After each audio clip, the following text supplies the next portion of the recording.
Hello दोस्तों, आज हम लोग पढ़ने जा रहे हैं gradient and it's physical meaning के बारे में, यानी कि ग्रेडियंट और उसके फिजिकल मीनिंग को।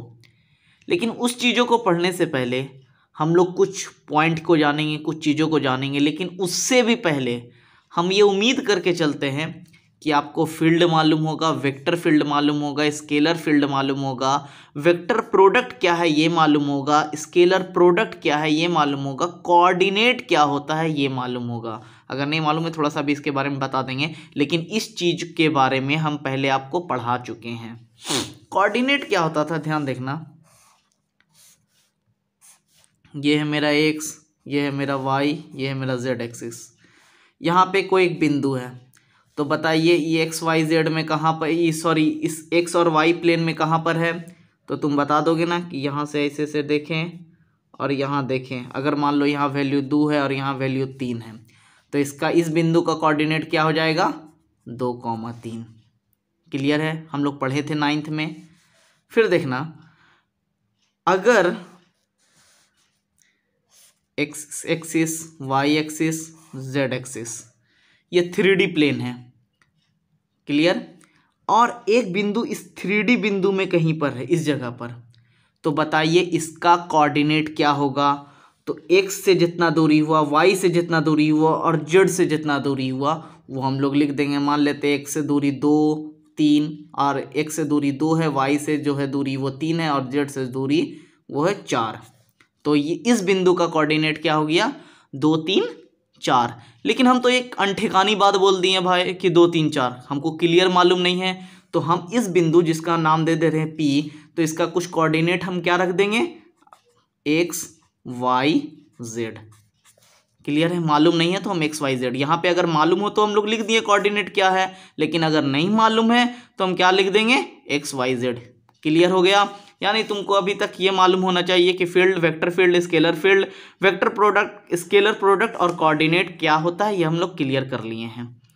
तो जैसा कि हम बोले थे आप लोगों को कि ग्रेडियंट को पढ़ने से पहले कुछ पॉइंट को हमको जानना होगा, वो क्या है देखते हैं एक एक करके। पहला चीज़ जो हम लोगों को जानना है वो है पॉइंट फंक्शन। क्या जानना है, पॉइंट फंक्शन। तो पॉइंट फंक्शन क्या है, ए वेरिएबल। वेरिएबल मतलब क्या होता है, जिसका मान बदलता हो, और कांस्टेंट मतलब जिसका मान ना बदलता हो। जैसे यहाँ पे x लिखा हुआ है, तो x का वैल्यू 4 भी हो सकता है, 2 भी हो सकता है, कुछ भी हो सकता है। लेकिन अगर ये 4 कहीं पे लिखा हुआ तो ये आपके लिए भी 4 रहेगा और मेरे पास भी 4 ही कहलाएगा। ये ऐसा नहीं है कि कोई अलग वैल्यू हो जाएगा। हाँ, हो सकता है कि आप कोई एक अलग फंक्शन, ये इक्वेशन ले लिए x + 2 और बराबर अब 4 है, तो अब आपके लिए x का वैल्यू कितना हो जाएगा, 2।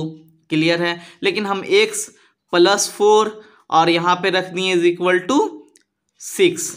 अब तो मेरे लिए x का वैल्यू कितना हो जाएगा, मेरे लिए सॉरी यहाँ पे 6 नहीं रखते, 8 रख देते हैं। तो मेरे लिए x का वैल्यू क्या हो गया, 4 हो गया, है ना।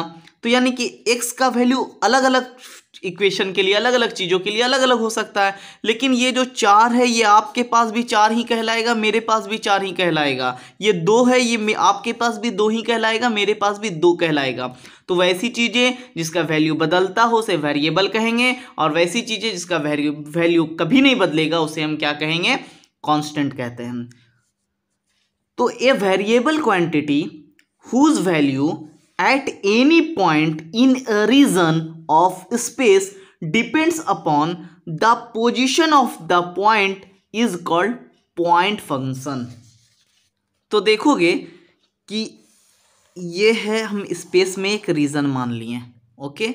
यहाँ पे एक बिंदु है, तो ये बिंदु का वैल्यू डिपेंड करेगा कि ये बिंदु कहाँ पर है। यहाँ पर एक बिंदु मान लेते हैं, तो इस बिंदु का वैल्यू डिपेंड करेगा कि ये बिंदु है कहाँ पर। वही तो लिखा गया है ना यार कि a variable quantity whose value at any point in a region, किसी भी क्षेत्र में of space, depend upon the position of the point is called point function, जिसे हम लोग पॉइंट फंक्शन कहेंगे। अब देख ले, जैसे हम मान लेते हैं यहाँ पे आग लगा हुआ है, अब सब यहाँ पे बहुत सारा आदमी है, तो ये आदमी है एक यहाँ पर और एक यहाँ आदमी है, तो गर्मी ज़्यादा किसको लगेगा, जाहिर सी बात है इसके पास ज़्यादा इसको गर्मी लगेगा, इसको थोड़ा कम गर्मी लगेगा। क्यों, क्योंकि ये दूर है। तो इसका वैल्यू किस पर डिपेंड किया, इसके पोजीशन पर। इसका वैल्यू किस पर डिपेंड किया, इसके पोजीशन पर। तो ये हमारा क्लियर होता है पॉइंट फंक्शन। पॉइंट फंक्शन जो है दोस्त वो दो तरह के होते हैं। जिस तरह फील्ड दो तरह का होता था उसी तरह पॉइंट फंक्शन दो तरह का होंगे। एक होगा स्केलर फंक्शन और दूसरा होता है वेक्टर फंक्शन। लेकिन हम लोग यहाँ जो बात करेंगे, जिक्र करेंगे, वो हम लोग जिक्र करने वाले हैं स्केलर फंक्शन का ही। तो हम लोग पढ़ते हैं स्केलर फंक्शन। तो स्केलर फंक्शन क्या है? A function is a scalar function whose output is a scalar quantity. एक स्केलर फंक्शन किसको कहेंगे? जिसका अगर इसका किसको कहेंगे? अगर इसका आउटपुट जो है हमको क्या मिल रहा है, स्केलर क्वांटिटी मिल रहा है, तो वो फंक्शन क्या कहलाएगा? स्केलर फंक्शन कहलाएगा। क्लियर है? अब देख लेते हैं, मान लो कि कोई एक फंक्शन हम लोग ले लिए, इस जगह पर ये एक बिंदु है, तो इस फंक्शन का नाम हम दे दिए फाई। कोई भी नाम दे सकते हैं आप, X Y Z A B C D, जो नाम देना दे दिए हम। इसका हम मान लिए फाई है ये फंक्शन। अब आगे, तो ये function X Y Z 3D coordinate है, तो एक्स वाई जेड में कुछ कहीं तो होगा ना, इसका कोऑर्डिनेट पता कर लेते कि है कहाँ पे, इसका पोजीशन क्या है।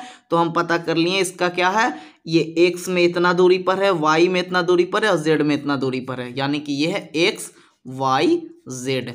ये एक फंक्शन है स्केलर फंक्शन, कोई उसका वैल्यू है फाई है, जिसको हम लोग फाई मान लिए स्केलर फंक्शन को, और वो कहाँ पर है, एक्स वाई जेड कोऑर्डिनेट में है।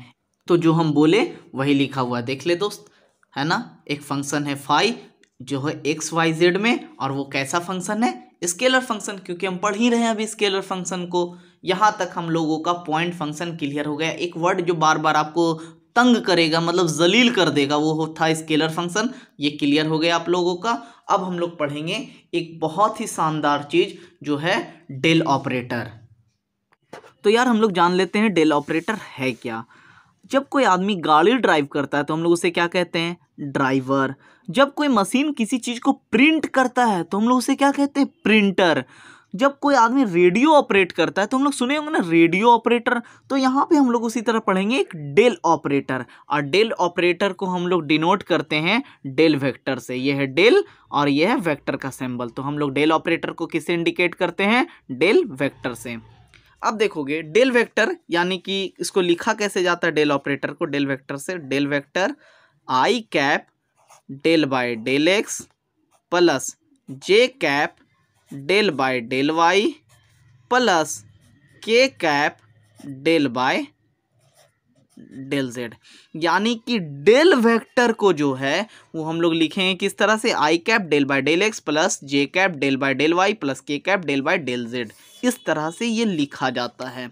अब बोलोगे कि ये क्या है, तो ये एक ऑपरेटर है दोस्त। जैसे देख ले, प्लस क्या है, ये हमें बताता है कि हमको दो संख्याओं को जोड़ना है, 2 + 2। तो हमको मालूम चल गया ये प्लस क्या बता रहा है कि दो चीज़ों को आपको क्या करना है, जोड़ना है, तब इसका वैल्यू आया। इसका खुद का कोई वैल्यू नहीं है, ये प्लस का कोई वैल्यू नहीं है, ये हमको इंडिकेट कर रहा, बता रहा है प्लस कि हमको जोड़ना है। तो ये डेल क्या करता है, किसी भी फंक्शन पे ऑपरेट करता है, किसी भी फंक्शन को ऑपरेट करने का काम करता है। आगे देखोगे जैसे है माइनस है, तो माइनस के आगे पीछे कुछ संख्या है, माइनस यहाँ 6 और यहाँ पे मान लेते 3 थे। ये माइनस अब हमको क्या बता रहा है, ये माइनस हमें बता रहा है कि 6 में से 3 को घटाइए। माइनस का तो खुद का कोई वैल्यू नहीं है, हम माइनस बता रहा है कि घटाइए भाई। तो घटाने पर जो वैल्यू आया तो वो 3 आया, तो ये 3 का वैल्यू है, माइनस का वैल्यू नहीं ना, ये इंडिकेट कर रहा है कि हमको घटाना है। उसी तरह ये डेल ऑपरेटर जो है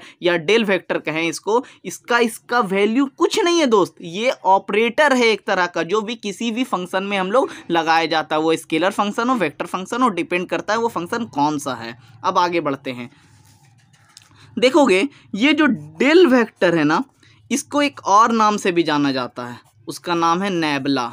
क्या नाम से जाना जाता है, नेबुला। अच्छा ये देखोगे कि ये जो डेल वेक्टर है या डेल ऑपरेटर जो कहो तुम, जो कह सकते हो, तो ये कैसा क्वांटिटी, किस तरह का ऑपरेटर है, एक वेक्टर ऑपरेटर है। पूछो वो कैसे, क्योंकि आई कैप जे कैप के कैप कैसा है, यूनिट वेक्टर है, ये हमको डायरेक्शन भी बता रहा है। तो डेल ऑपरेटर कैसा है, वेक्टर ऑपरेटर है। क्लियर हो गए यहाँ तक। अब जो चीज़ इसका डेफिनेशन है वो देख लेते हैं। The del operator is denoted by del vector, हम शुरू में बता दिए हैं। It is an algebraic vector operator, ये कैसा ऑपरेटर है, वेक्टर ऑपरेटर है। एंड इज गिवन बाय, और इसको लिखा कैसे जाता है, डेल वेक्टर बराबर I cap del by del X plus J cap del by del Y plus K cap del by del Z. Clear हो गया। It is also simply written as del, इसको सिंपली हम लोग del भी लिख सकते हैं, अगर डेल वेक्टर नहीं लिखे तो सिंपली डेल भी लिख सकते हैं। पहचान में आ जाएगा कि ये क्या है, I cap del by del X plus J cap del by del Y plus K cap del by del Z. And also known as nebula, जैसा हम आपको अभी बताएं कि इसको हम लोग नेबुला के नाम से भी जानते हैं। The del operator serves as a differential operator, ये किस तरह से सर्व करेगा, ये किस तरह से बिहेव करेगा, डिफरेंशियल ऑपरेटर की तरह बिहेव करेगा। ये थोड़ा सा आपको समझने के लिए हम लोग जब ग्रेडियंट पढ़ेंगे तो और भी आपको क्लियर हो जाएगा। तो उम्मीद करते हैं तुम लोगों को डेल ऑपरेटर क्लियर हो गया होगा दोस्त।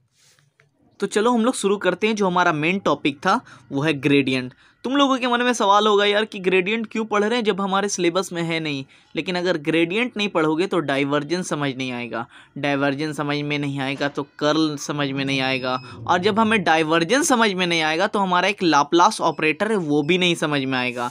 तो हमारे मैथमेटिकल फिजिक्स का एक काफ़ी ज़्यादा पार्ट अधूरा रह जाएगा, वो हमको आधा अधूरा समझ में आएगा। इसलिए ग्रेडियंट पढ़ना हमारे लिए ज़रूरी है।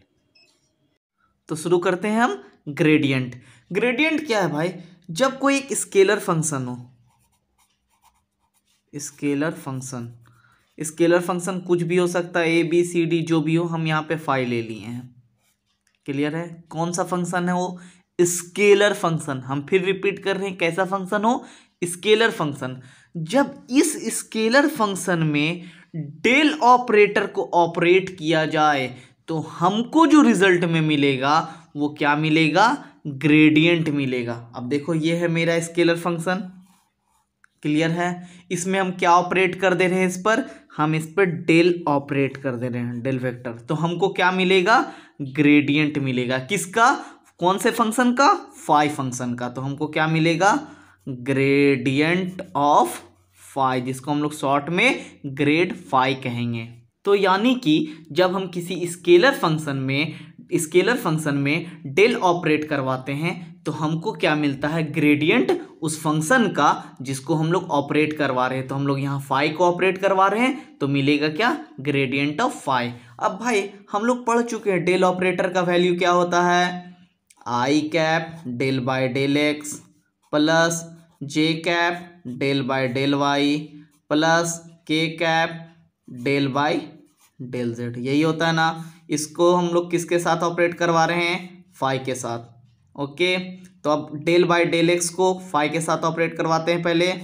तो del phi by del X I cap plus इसको ऑपरेट करवाते हैं फाई के साथ, तो del phi by del Y J cap plus अब डेल बाय डेल जेड को फाई के साथ ऑपरेट करवाते हैं तो हो जाएगा क्या, del phi by del Z K cap. हम लोग क्या किए, डेल ऑपरेटर को ऑपरेट किए किसके साथ, फाई के साथ। तो जो चीज हमको मिला यही चीज हो जाता है क्या, ग्रेडियंट। और किसका ग्रेडियंट है, कौन से स्केलर फंक्शन हम लोग लिए थे, फाई को लिए थे। तो ग्रेडियंट किसका है, ये फाई का। क्लियर हो गया। अब हम लोग इसका डेफिनेशन देख लेते हैं। तो ग्रेडियंट क्या है, ग्रेडियंट इज डिफाइंड या ऑपरेट किया जाता है, operated for a scalar function. हम लोग इसको किस में ऑपरेट करते हैं, स्केलर फंक्शन में। Let phi be a scalar function, जैसा हम स्टार्टिंग में माने हैं कि फाई क्या है, मेरा scalar function. Then the gradient of scalar function, तो स्केलर फंक्शन का ग्रेडियंट क्या हो जाएगा, अगर फाई मेरा स्केलर फंक्शन है तो उसका ग्रेडियंट क्या हो जाएगा, ग्रेड फाई, जो यहां लिख दिए हैं। और ग्रेड फाई हमें कैसे मिलता है दोस्त, ग्रेड फाई हमें मिलता है जब हम डेल ऑपरेटर को स्केलर फंक्शन के साथ ऑपरेट करते हैं। तो उसी तरह हमको क्या मिलता है, ग्रेड फाई मिलता है। तो जब हम डेल ऑपरेटर को स्केलर फंक्शन जो मेरा फाई था उसके साथ ऑपरेट किए तो हमको क्या मिल गया, ग्रेडियंट ऑफ फाई मिल गया। क्लियर है। अब आगे हम लोग जानते हैं, वी नो डैट डेल बराबर क्या होता है, I cap del by del X plus J cap del by del Y plus K cap del by del Z. तो डेल वेक्टर को हम लोग ऑपरेट किए किसके साथ, हम जो स्केलर फंक्शन माने फाई के साथ, तो ऑपरेट कर देंगे आई कैप, ये आई कैप है, okay, I cap del by del X plus J cap del by del Y plus K cap del by del Z. इसको किसके साथ ऑपरेट करना है, फाई के साथ। तो फाई के साथ ऑपरेट किए तो हो जाएगा मेरा क्या, डेल फाई बराबर I cap del phi by del X plus J cap del phi by del Y plus K cap del phi by del Z. ये हो गया मेरा ग्रेडियंट। ये सारे चीज़ों को हम आपको यहाँ पे पहले ही समझा दिए हैं। यहाँ पे हमारा समाप्त होता है दोस्त ग्रेडियंट। लेकिन एक मन में सवाल आता है कि हमको ग्रेडियंट की ज़रूरत क्यों आ पड़ी, क्या करते हैं हम ग्रेडियंट निकाल करके, इससे फ़ायदा क्या है। मतलब हमारा लाइफ सिंपल साधारण ठीक चल रहा था, तो हम लोग ग्रेडियंट का क्या यूज़ कर रहे हैं। जैसे हमें मालूम है इंटीग्रेशन क्या होता है, डिफ्रेंसिएशन क्या होता है, उसी तरह हमारा ग्रेडियंट ये है किस लिए, तो उसको ही समझने के लिए हम लोग पढ़ेंगे physical meaning of gradient. Okay, तो ये है मेरा फिजिकल मीनिंग ऑफ ग्रेडियंट। इसके लिए हम समझने से पहले एक फिगर हमको समझना होगा, देख लो।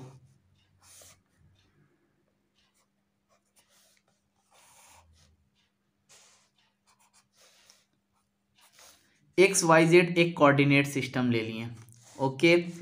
यहां पर एक सरफेस ले लेते हैं, ये एक सरफेस है मेरा,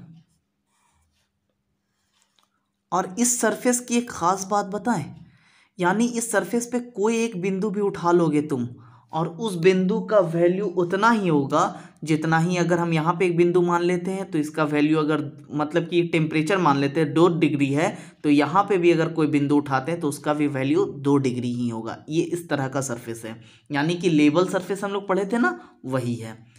एक ये में हम लोग लेवल सरफेस मान लिए, एक सरफेस है जो यहाँ पे एक्स वाई जेड कोऑर्डिनेट में है, एक्स वाई जेड कोऑर्डिनेट में है। यहाँ पे एक बिंदु मान लेते हैं जिसका नाम है P दे दिए, कोई हर्ज, यहाँ तक कोई दिक्कत नहीं। और एक्स वाई जेड कोऑर्डिनेट का ओरिजिन O है, क्लियर। तो ये P बिंदु का ओरिजिन से कुछ ना कुछ पोजीशन वेक्टर होगा ना, तो वो मान लेते हैं ओरिजिन से P का जो पोजीशन वेक्टर है वो है R वेक्टर, क्लियर। अब एक और सरफेस मान लेते हैं, ये भी इसी तरह का सरफेस है, यानी यहाँ पे भी अगर आप कहीं पे भी 2 बिंदु उठा लेते हैं और वो दोनों बिंदु का वैल्यू जो होगा वो क्या होगा, बराबर होगा। यहाँ क्लियर। यहाँ पे एक बिंदु मान लेते हैं, वो है ये Q, कोई दिक्कत नहीं। अब देखना, तो इस Q बिंदु का ओरिजिन से कुछ ना कुछ पोजीशन वेक्टर होगा ना, तो चलो क्या होता है देख लेते हैं। अब देखोगे ये है मेरा पोजीशन वेक्टर, तो यहां से यहां का दूरी r है, तो ये क्या हुआ है, r में कुछ बढ़ गया है, तो इस चीज को हम मान लेते हैं इसका पोजीशन वेक्टर है r प्लस डेल r। इसका पोजीशन वेक्टर क्यों का ओरिजिन से r प्लस डेल r है।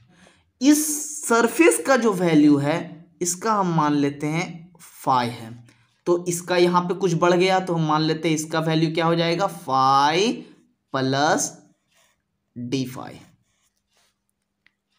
अब देखोगे कि ये पोजीशन वेक्टर यहां से r, यहां से पोजीशन वेक्टर, अब यह ओरिजिन से q का पोजीशन वेक्टर है मेरा r प्लस डेल r, तो p से q का क्या हो जाएगा, क्लियर, जाहिर सी बात है हो जाएगा डेल r। समझ में आ गया। यानी कि यहां से जब p से है, ओरिजिन से p का जो पोजीशन वेक्टर r है वो है r वेक्टर है, और ओरिजिन से q का जो पोजीशन वेक्टर है वो r प्लस डेल r है, तो p से q का पोजीशन वेक्टर कितना का है, देख लो यहाँ भी कितना का चेंज है, डेल r का, तो वो डेल r हम लिख दिए। उम्मीद करते हैं ये फिगर तुमको क्लियर हो गया होगा, जिसका हम यहाँ पे बना के हम पहले से रख दिए हैं। ये एक्स वाई जेड कोऑर्डिनेट है, ये सरफेस है जिसका वैल्यू फाई है, ये पॉइंट P है जिसका पोजीशन वेक्टर R है, यहाँ पे एक बिंदु है Q जिसका पोजीशन वेक्टर ओरिजिन से R प्लस डेल R है, तो P से Q का जो पोजीशन वेक्टर हो जाएगा वो डेल R हो जाएगा। यहाँ तक क्लियर। जो चीज़ हम यहाँ बताएं उसी चीज़ को हम यहाँ लिखे हैं कि let P is a point on surface phi, ठीक है। मान लिया कि कोई एक बिंदु P जो है कहाँ पर है, सरफेस फाई पर है, whose position vector from origin, जिसका पोजीशन वेक्टर ऑरिजिन से कितना है, R vector. Clear. And Q at five plus D five, और जो मेरा क्यू बिंदु है वो कहां पर है, 5 प्लस डी फाइव पास है। Okay. Whose position vector from origin is R plus del R, जिसका पोजीशन वेक्टर ऑरिजिन से क्या है, आर प्लस डेल आर है। जो चीज हम लोगों ने मान रखा है उसी को लिख दी है। तो अब देखोगे कि स्केलर फंक्शन, यानी छोड़िए, अब देख हम लोग ग्रेडियंट निकालने के लिए हम कैसा फंक्शन लेते हैं, एक स्केलर फंक्शन लेते हैं। तो ले लेते हैं स्केलर फंक्शन। वो क्या ले रहे हैं, जो हम लोग पहले भी ले रहे थे यार, फाई। क्लियर है। वो कहाँ पर है फाई, किसी एक्स वाई जेड कोऑर्डिनेट के पास है। हम एग्जैक्ट बता दे रहे हैं कि ये कहाँ फाई एक्स वाई जेड के पास है। यहाँ तक कोई दिक्कत नहीं। अब देखोगे हम इस फाई का पार्शियल डिफरेंशिएशन निकालते हैं, तो हो जाएगा क्या, डी फाई। पार्शियल डिफरेंशिएशन किसका निकाल रहे हैं, इस फाई का। तो होगा क्या, partial differentiation of phi with respect to X into D X plus partial differentiation of phi with respect to Y into D Y plus partial differentiation of phi with respect to Z into D Z. अब देखना भाई, D phi बराबर, देखोगे D phi by D X I cap plus D phi by del phi by del X I cap del phi by del Y J cap plus, अच्छा ये del है, ऐसा D अलग है और डेल में फर्क होता है। ये है पार्शियल डिफरेंशिएशन निकाले हैं तो ये हो जाएगा del phi by del Y, और ये है डी वाई। ओके, तो डेल और डी में थोड़ा सा फर्क देख लेना, plus del phi by del Z K cap dot D X I cap D X plus J cap D Y plus K cap D Z. देखो यहाँ तक तो तुम लोग को समझ में आ गया होगा, लेकिन ये लाइन कैसे कर दिए हैं भाई, इस चीज को हम तोड़ दिए हैं। इस चीज को हम तोड़ करके ऐसे लिख सकते हैं ना, नहीं समझ में आया तो याद करो डॉट प्रोडक्ट। हम लोग जब डॉट प्रोडक्ट पढ़े थे यार, तो उसमें क्या किए थे कि आई कैप को आई कैप के साथ डॉट प्रोडक्ट निकाले थे, तो क्या आता था, मेरा वैल्यू 1 आता था। जब आई कैप को जे कैप के साथ मल्टीप्लाई करते थे तो क्या आता था, मेरा वैल्यू 0। यानी कि जब कोई भी यूनिट वेक्टर खुद के साथ मल्टीप्लाई होता था तो 1 आता था, लेकिन कोई यूनिट वेक्टर दूसरे के साथ मल्टीप्लाई होता था तो क्या आता था, 0 होता था। अब तुमको क्लियरली समझ में आ जाएगा कि इस चीज को तोड़ करके हम इसको कैसे लिखे हैं। अब देखोगे, यानी कि हम आई कैप को आई कैप के साथ ही मल्टीप्लाई करेंगे, वरना अगर दूसरे के साथ मल्टीप्लाई करेंगे तो पूरी चीज क्या हो जाएगा, 0 हो जाएगा। इसलिए हम एक बार इससे एक बार इससे एक बार इससे मल्टीप्लाई नहीं करेंगे, क्योंकि चीज़ों को हमको आसान रखना, ज़्यादा हौच पौच नहीं कर देना है। इसलिए हमको पहले ही मालूम है कि अगर आई कैप को जे कैप के साथ मल्टीप्लाई करेंगे, के कैप के साथ मल्टीप्लाई करेंगे तो 0 ही आना है। तो क्यों उसको लेकर के चलें, क्योंकि हमको मालूम है आई कैप को आई कैप के साथ मल्टीप्लाई करेंगे तो 1 आएगा, जे कैप को जे कैप के साथ मल्टीप्लाई करेंगे तो 1 आएगा, के कैप को के कैप के साथ मल्टीप्लाई करेंगे तो ही 1 आएगा, वरना 0 हो जाएगा। अब देखोगे del phi by del X को डी एक्स के साथ मल्टीप्लाई कर दिए तो यही आ जाएगा ना, del phi by del X को डी एक्स के साथ मल्टीप्लाई किए, ये आ जाएगा। आई कैप को आई कैप के साथ मल्टीप्लाई करेंगे 1, तो 1 को हम लोग नहीं लिखे हैं। अब देखोगे del phi by del Y को हम डी वाई के साथ मल्टीप्लाई करेंगे तो हो जाएगा del phi by del Y into D Y, और जे कैप को जे कैप के साथ मल्टीप्लाई किए डॉट प्रोडक्ट में तो हो गया 1 हम लोग नहीं लिखे हैं। अब देखना del phi by del Z को डी जेड के साथ मल्टीप्लाई किए तो हो जाएगा del phi by del Z into D Z K cap को के कैप के साथ मल्टीप्लाई किए 1, यानी इस चीज को हम तोड़ करके ऐसे लिख सकते हैं। क्लियर हो गया तुम लोगों का। अब देखोगे आगे, ये है मेरा d5। अच्छा, ये चीज पहचान में आ रहा है? थोड़ा देर अभी हम लोग पहले पढ़े थे, ग्रेडियंट निकाले थे, तो ग्रेडियंट निकाले थे तो यही वाला वैल्यू आया था ना। वो क्या आया था, किसका हम लोग ग्रेडियंट निकाले थे? फाई का। तो ये एकदम बिल्कुल वैसा ही लग रहा है ना। तो ये किसका है? Gradient of phi. इसको हम लोग पढ़ते हैं ग्रेडियंट ऑफ, मतलब कि ग्रेडियंट ऑफ फाई निकाले तो ये कैसे लिखाएगा? डेल वेक्टर फाई का, ओके, इनटू ये है मेरा I cap D X plus J cap D Y plus K cap D Z. ये हमारा बता रहा है change in X along I cap, change in Y D Y, यानी चेंज ना बता रहा अलोंग जे कैप जे के डायरेक्शन में, फिर चेंज इन जेड अलोंग के डायरेक्शन में, यही बता रहा है। डी बता रहा है यानी चेंज हो रहा है दोस्त। अब देखोगे तो वो बता रहा है चेंज, यहां पहले पोजीशन ये था ना, क्लियर है। अब पोजीशन ये क्या हो गया? ये आ गया, यानी चेंज एक्स वाई जेड ये था, अब ये हो गया, यानी चेंज किस में बता रहा है? ये डेल आर बता रहा है, या डी आर कहो डेल आर कहो, जो भी कह सकते हो हम। यहाँ पे डेल आर बता रहा है ना, यानी पहले एक्स ये था, वाई ये था, जेड ये था, अब ये क्यों की ओर हम लोग चल गए हैं, तो यहाँ पे हो जाएगा चेंज बता रहा है। ये क्या बता रहा है? चेंज, एक्स में चेंज हुआ आई के डायरेक्शन में, वाई में चेंज हुआ जे के डायरेक्शन में, जेड में चेंज हुआ के डायरेक्शन में। तो चेंज हुआ, यहाँ से हम लोग यहाँ का चेंज कर दिए हैं। अब देखोगे तो चेंज हुआ, ये बता रहा है किस चीज, ये भी तो चेंज ही बता रहा है ना। तो इतना के बदले हम डी आर लिख दिए, यहाँ के बदले हम डी आर लिख दिए, ये सॉरी, इस चीज के बदले हम क्या लिख दिए? यहाँ पे डी आर था, ये वाला डी आर, हम वो डी आर लिख दिए। इसको इक्वेशन 1 मान लेते हैं। अब ये हमको बहुत तंग किया है दोस्त, हटाते हैं इसको। जो चीज़ वही किए थे हम वही लिख दिए हैं।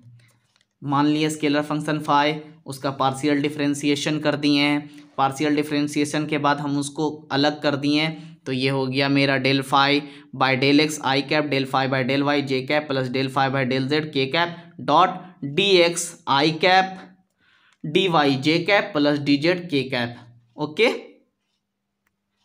डेल फाई को वैसे ही रहने दिए, सॉरी डी फाई को वैसे ही रहने दिए। और ये जो हमको बता रहा था ये वैल्यू, ये किसका था? ग्रेडियंट ऑफ फाई का, तो हम उसको लिख दिए डेल वेक्टर फाई। और यहाँ पे ये जो हमको इतना बता रहा था आई कैप डी एक्स, ये चेंज बता रहा था, उसके बदले हम लोग डी आर लिख दिए। सेम वही चीज़ जो हम यहाँ पे तुमको समझाएं, उसको कॉपी में फ्रेश से लिखा हुआ है। यहाँ तक उम्मीद करते तुम्हें समझ में आ गया होगा। अब लेकिन दोस्त, आगे बढ़ने से पहले हम कुछ बात बता देना चाहते हैं कि आखिर हम लोग यहाँ पे पार्शियल डिफरेंशिएशन निकालें, इतना तामझाम क्यों किया गया अभी तक का। तो देखो, ये जो है ना, एक सरफेस फाई पे थे हम, इस सरफेस, ये बिंदु पी के पास हम खड़े थे और ये सरफेस फाई था।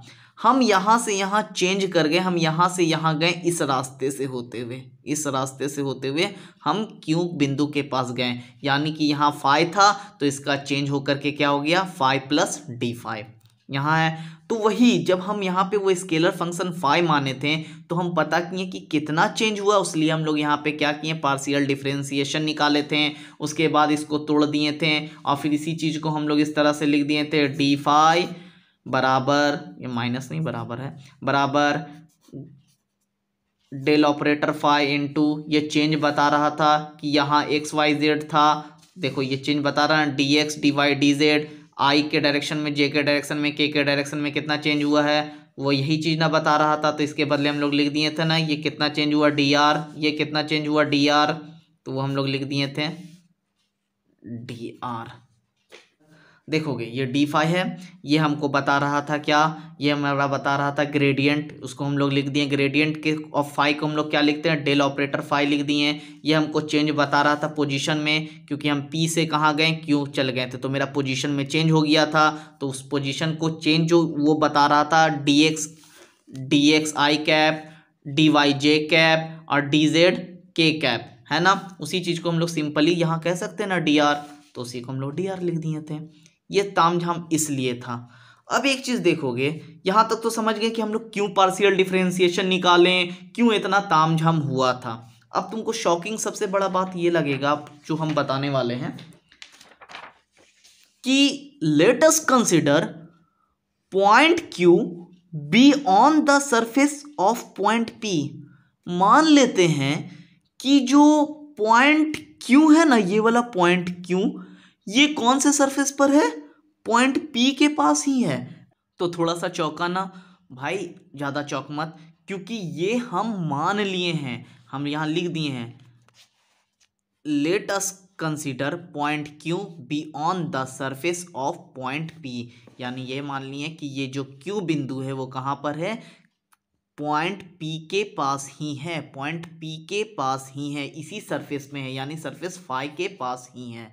अब देखना, यानी कि ये वाला बिंदु क्यू जो है वो इस बिंदु इसी पर है, इसी जगह पर, इसी सरफेस पर है। तो हम ये पार्शियल डिफरेंशिएशन वगैरह किए कि कितना चेंज हुआ, ये सब तो करना ही नहीं ना था। जब चेंज हुआ ही नहीं, कुछ हुआ ही नहीं, यानी कि हम पी से क्यों गए ही नहीं, यही जगह पर हैं, तो फिर यहाँ पे हो जाएगा क्या, डी फाई का वैल्यू तो कुछ होगा ही नहीं, जीरो हो जाएगा, क्योंकि कोई चेंज ही नहीं हुआ यार। हम लोग इतना बेकार ही कर लिए हैं। तो अब एक काम करते हैं, अगर ये मान लिए हैं कि जब क्यू बिंदु जो है मेरा वो पी के पास है, तो मेरा कोई चेंज होगा ही नहीं, तो लिख दिए डी फाई बराबर जीरो। तो ये जो डी फाई बराबर मेरा जीरो आया है, इसको हम लोग जो इक्वेशन 1 माने थे, इस चीज को हम लोग इक्वेशन 1 माने थे, इसमें पुट कर देते हैं। तो हो जाएगा क्या देखोगे, तो डी फाई बराबर क्या हो जाएगा, जीरो। डी फाई के बराबर लिख दिया, डी फाई का वैल्यू क्या हो गया, जीरो, कोई चेंज नहीं हुआ, बराबर del vector phi dot D R vector. तो अब देखोगे डॉट प्रोडक्ट जब हम निकालते थे दो वेक्टर का, तो वो जीरो कब आता था, जब दोनों वेक्टर एक दूसरे के परपेंडिकुलर होता था ना, बिल्कुल है। तो यानी कि जब दो वेक्टर का डॉट प्रोडक्ट जीरो तभी आता था जब दोनों वेक्टर एक दूसरे के क्या होते थे, परपेंडिकुलर होते थे। मीन्स साफ है कि ये वाला वेक्टर जो है ये परपेंडिकुलर होगा इस वेक्टर के, यानी कि वेक्टर डेल फाई जो है वो परपेंडिकुलर होगा किसके, वेक्टर डेल आर के, सॉरी डी आर के। यहाँ तक एकदम आसान सा, एकदम क्लियर हो गया, एकदम नॉर्मल लॉजिक है। क्योंकि अगर तुम डॉट प्रोडक्ट पढ़े हो तो ये बिल्कुल टफ नहीं लगा होगा ये बात, कि जब दो डॉट प्रोडक्ट निकालते थे दो वेक्टर का, वो जीरो तभी आता था जब दोनों वेक्टर एक दूसरे के परपेंडिकुलर होता था। यही लिख दिए कि यहाँ पे डेल वेक्टर फाई परपेंडिकुलर है डी आर वेक्टर के। यहाँ तक तुमको एकदम कोई भी दिक्कत नहीं हुआ होगा। अब आगे देखते हैं, del vector phi perpendicular to the D R, यानी ये कहना चाह रहा है कि जो ग्रेडियंट ऑफ फाई होगा वो परपेंडिकुलर किसका है, डी आर के। यहां तक समझ गए। अब देखोगे जब हम बोल दिए हैं कि कोई चेंज ही नहीं हो रहा है, यानी कि डी फाई जो है वो हो ही नहीं रहा है, कोई चेंज ही नहीं हो रहा, जो जीरो है, तो यानी कि डी आर में कोई चेंज होगा क्या, नहीं। तो डी आर यहां थोड़ी ना पहुंचेगा, वो तो इसी सरफेस में होगा, कहीं पर इधर ही कहीं होगा। यानी कि डी आर जो ये इस तरह है वो होगा ही नहीं, वो डी आर इसी सरफेस पे लेटा हुआ होगा। ए भाई तू उधर क्यों ढूंढ रहा है, ये डी आर जो है वो इधर ही होगा, यानी कि इसी सरफेस पे कहीं पर होगा। मान लो ऐसे हो गया, यानी इसी सरफेस पर है। किस सरफेस पर, फाई के पर। यहाँ तो हम समझ गए डी आर सरफेस पे लेटा हुआ है, किस पे, फाई पे लेटा हुआ है, यहीं पर इसी पे पड़ा हुआ है, क्योंकि चेंज ही नहीं हुआ है। हम पहले ही बता दिए डी फाई कोई चेंज ही नहीं हुआ, जीरो है। लेकिन ग्रेडियंट ये कह रहा है कि हम जो डी आर के पे परपेंडिकुलर हैं, ग्रेडियंट यही ना बता रहा है, ये ग्रेडियंट यही कहना चाह रहा है कि हम परपेंडिकुलर किस पर हैं, डी आर पर। यानी डी आर कहां पर है, इसी फाई पर है। तो एक तरह से हम कह सकते हैं कि ग्रेडियंट जो है मेरा वो परपेंडिकुलर होगा, नॉर्मल होगा, परपेंडिकुलर या कह लो या नॉर्मल होगा किसके, इस सरफेस फाई के, सरफेस फाई के। जब dr जो है लेटा हुआ है सरफेस फाई पर, ये लेटा हुआ है और ग्रेडियंट ये कहना चाह रहा है कि हम इस dr के परपेंडिकुलर हैं, इसके परपेंडिकुलर हैं। यानी हम एक तरह से ये कह सकते हैं ना कि जो ग्रेडियंट होगा वो परपेंडिकुलर किस पे होगा, ग्रेडियंट जो होगा मेरा वो परपेंडिकुलर किसके होगा, फाई के, इस सरफेस पे के परपेंडिकुलर होगा। यहां तक समझ गए। इसी चीज को हम जो लिखे हैं वो लिख दिखा दे रहे हैं तुमको। तो हम लोग मान लिए कि क्यू बिंदु जो है वो बिंदु P के पास ही है, तो डी फाई में कोई चेंज नहीं हुआ, वो जीरो हो गया। डी फाई का वैल्यू हम लोग इक्वेशन में 1 में रख दिए, और तो इक्वेशन 1 में रख दिए तो डी फाई का वैल्यू 0, और ये इस तरह से हो गया। और जब भी दो वेक्टर का हम लोग डॉट प्रोडक्ट निकालते हैं वो 0 तभी होता है, यानी कि जब दोनों वेक्टर एक दूसरे के परपेंडिकुलर हो। तो यानी कि ये gradient of del vector phi जो है वो परपेंडिकुलर है किसके, डी आर के। अब देखोगे dr जो है वो कोई चेंज ही नहीं हुआ था, dr कोई चेंज ही नहीं हुआ था, वो इसी जगह पर था। यानी कि वो किस सरफेस पे था, फाई पे सरफेस में था, और ग्रेडियंट ये कह रहा है कि हम dr के परपेंडिकुलर हैं। तो ये हो जाएगा, एक तरह से हम लोग कह सकते हैं ना कि ग्रेडियंट जो है is normal to the surface phi. जैसा कि अभी आप लोगों को हम पूरी तरह से ये बात समझा दिए हैं। अब देखना, लेट डेल वेक्टर फाई बराबर magnitude of del phi N cap. एक चीज थोड़ा सा ध्यान देखोगे, जब हम लोग ग्रेडियंट निकाल रहे थे, इस तरह से कहा गया, जब हम लोग ग्रेडियंट निकाल रहे थे तो एक क्या था मेरे पास, स्केलर फंक्शन फाई था, इसका कोई डायरेक्शन नहीं था। लेकिन जैसे ही हम ग्रेडियंट निकाल दिए तो देखोगे इसी फाई का हम लोग जब ग्रेडियंट निकाले तो क्या आया था, del phi by del X I cap, del phi by del Y J cap, del phi by del Z K cap. यानी डायरेक्शन भी आ रहा था। यानी जब हम किसी स्केलर फंक्शन का ग्रेडियंट निकाल रहे हैं तो जो आउटपुट हमको मिल रहा है वो कैसा मिल रहा है, वेक्टर मिल रहा है। तो जब वो वेक्टर है तो उसका कुछ ना कुछ डायरेक्शन होगा ना। यानी कि डेल वेक्टर फाई बराबर magnitude of del phi N cap, और ये इन कैप ही क्या है मेरा, यह है डायरेक्शन। वही बताया हो, where N cap is a unit normal vector. अब ये इन कैप हम जो फिगर बनाए उसमें तो कहीं दिखा नहीं था, तो वो कहाँ, ये देख लो, हम फिगर थोड़ा फिर से क्लियर किए हैं ताकि उसमें बहुत ज़्यादा हौच पौच हो गया था। अब देखोगे तो ये जो है dr बता रहा था ना कि dr कहाँ पर है, इसी सतह पर है, और जो ग्रेडियंट है वो इसी सरफेस के परपेंडिकुलर है। तो ग्रेडियंट का जो हमारा इन कैप है वो यहाँ है, ये देखोगे ये है मेरा इन कैप। अब देखना इस चीज़ का फिजिकल मीनिंग, यहाँ पे हमको बहुत हद तक फिजिकल मीनिंग जो ग्रेडियंट का वो क्लियर हो गया होगा कि ग्रेडियंट जो है वो नॉर्मल है सरफेस किसके, फाई के। यानी जो मेरा डेल वेक्टर फाई जो है ये किसके है, वो कैसा है, परपेंडिकुलर है किसके, इस सरफेस के, यानी इस सरफेस के परपेंडिकुलर है। अब देखो हम स्टार्टिंग में बताए थे अभी थोड़ा देर पहले, यानी कि हम P से Q बिंदु की ओर गए थे, यहाँ से यहाँ गए थे। अच्छा इस जगह पे हम इस सरफेस पे जाने के लिए, इस सरफेस पे जाने के लिए कि यही ऐसे रास्ता है क्या, नहीं ना, हम सीधा भी तो जा सकते थे, ऐसे भी तो जा सकते थे, ऐसे भी तो जा सकते थे, लेकिन हम ये रास्ता चुने। तो बहुत सारे रास्ता है, हम इस छत से इस छत की ओर अगर जाना चाह रहे हैं तो। लेकिन ग्रेडियंट हमें ये बताना चाह रहा है कि वो जो सबसे जल्दी पहुंचेंगे हम, वो जो मेरा रास्ता होगा वो एक सरफेस से दूसरे सरफेस पर, यानी एक जगह से दूसरे जगह जाने के लिए वो परपेंडिकुलर होगा।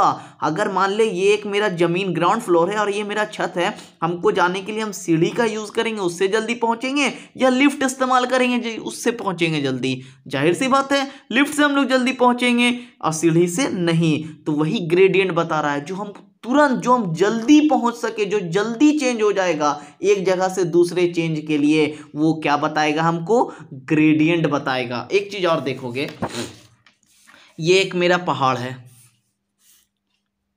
पहाड़ पे चढ़ने के लिए हम ऐसे वाला रास्ता यूज करते हैं ना।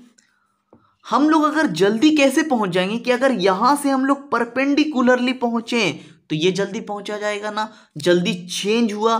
तो यही चीज ग्रेडियंट कहना चाहता है कि कोई भी चीज इंस्टेंट यानी रैपिडली चेंज कहना है, रैपिडली चेंज को जानना है तो हम लोग क्या करेंगे भाई मेरे, ग्रेडियंट निकालेंगे। यानी एक सरफेस से दूसरे सरफेस पर अगर हम रैपिडली चेंज चाहते हैं, तुरंत चेंज चाहते हैं, जल्दी पहुंचना चाहते हैं, तो हमको क्या निकालना होगा, ग्रेडियंट निकालना होगा, कि वो हमको बता देगा। और ग्रेडियंट हमेशा क्या बता रहा है कि आप अगर एक सरफेस से दूसरे सतह पर जाना चाह रहे हैं, दूसरे सरफेस पे जाना चाह रहे हैं, तो आप परपेंडिकुलरली रास्ता चुनिए, आप जल्दी पहुंचेंगे। तो हम ये बता दिए कि एन कैप यहाँ पर है, ये क्लियर हो गया। अब देखोगे ये जो डी आर वेक्टर के साथ जो ये एन कैप है, ये थीटा एंगल बना रहा है।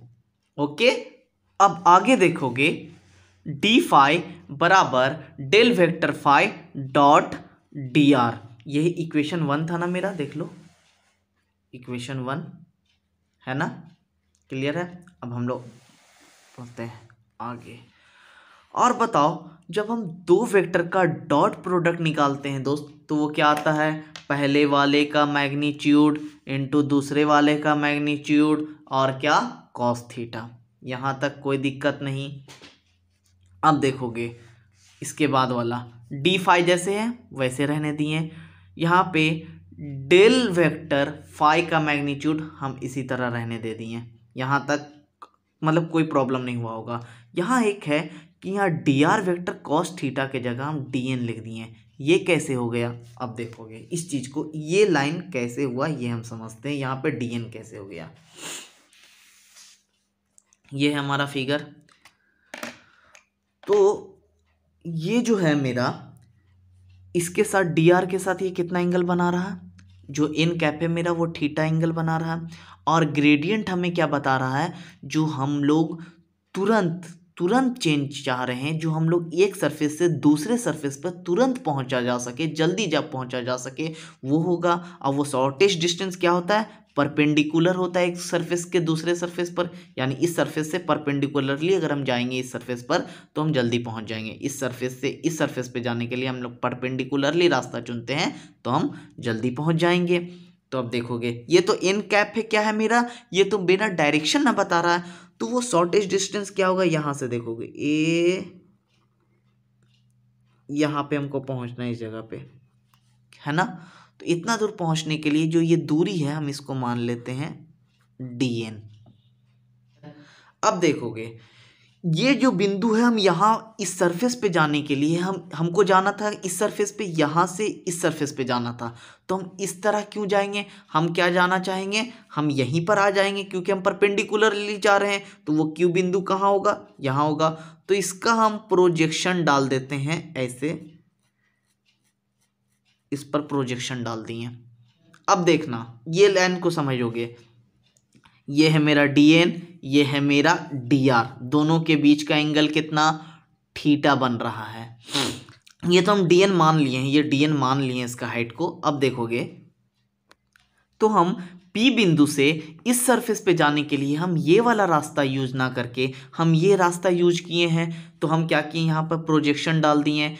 तो हम क्या करेंगे कि ये जो दूरी है वो कितना है वो पता कर लेती है। तो मान लिए हैं रियल वैल्यू क्या है इसका डीएन का, वो पता करना होगा ना। तो देख लेते हैं, तो हम लोग कैसे पता करेंगे, ट्राइंगल ट्रिग्नोमेट्री वाला रूल से।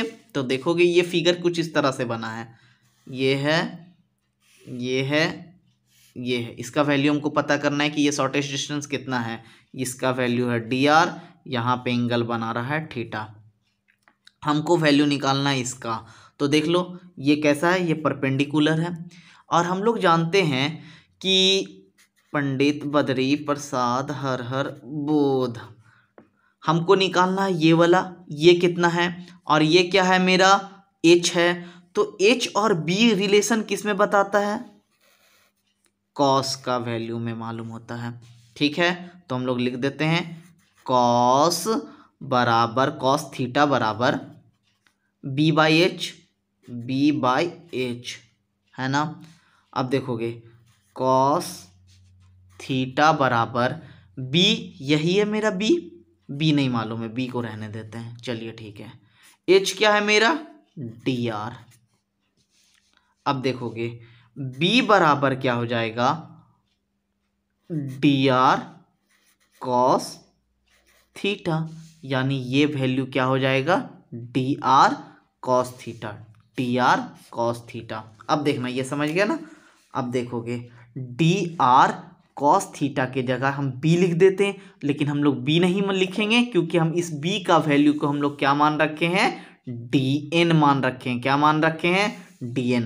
तो इसलिए डी आर कॉस थीटा के जगह हम क्या लिख दिए, डी एन लिख दिए।